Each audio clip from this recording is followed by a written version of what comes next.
मधल्या किमान 2 सीट भाजपला मिळायला पाहिजे काय सांगतात.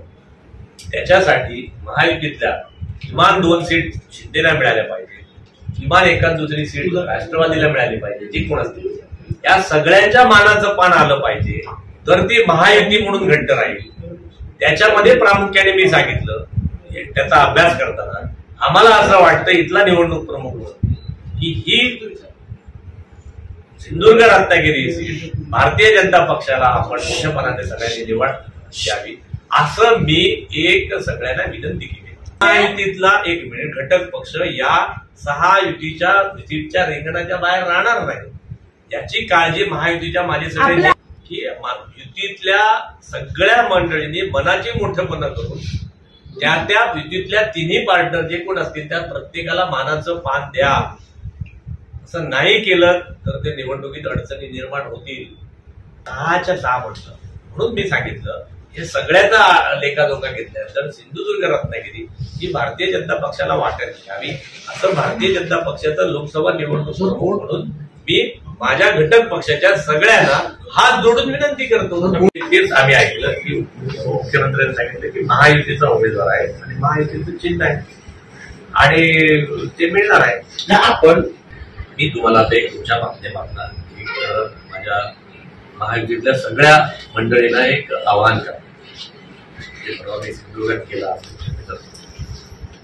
की कोकणामध्ये पालघर पासून सिंधुदुर्गापर्यंत 6 सीट आहे.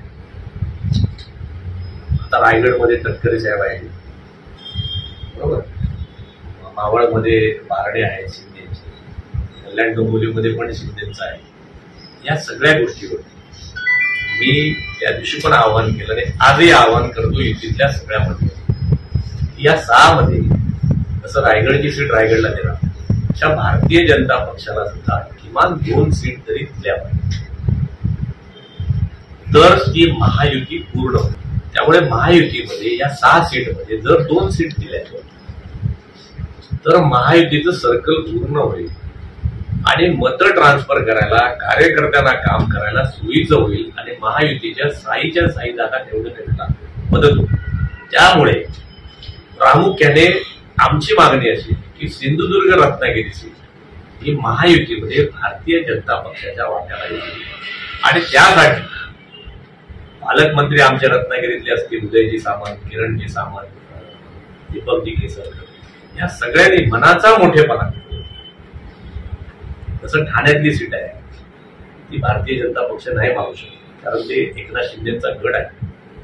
जसं कल्याण डोंबिवलीमध्ये त्यांचा मुलगा आहे, रायगडमध्ये पण असेल की बाबा तटकरे आहे ते त्यांचा गड आहे, तसंच सिंधुदुर्ग रत्नागिरी हे नारायण राणे साहेब आणि भारतीय जनता पक्षाचा पण गड आहे. त्यामुळे माझी या सगळ्यांना विनंती की जर महायुतीमध्ये भाजपला एक सुद्धा सीट मिळाली नाही अख्ख्या कोकणामध्ये तर ही महायुती पूर्ण होत नाही सर. आणि जर पूर्ण झालं नाही तर त्याचा फटका मतांमध्ये बसू शकतो अनेक मंडळींना महायुतीच्या उमेदवार. म्हणून माझे हात जोडून विनंती आहे माझ्या सगळ्या सहकार्य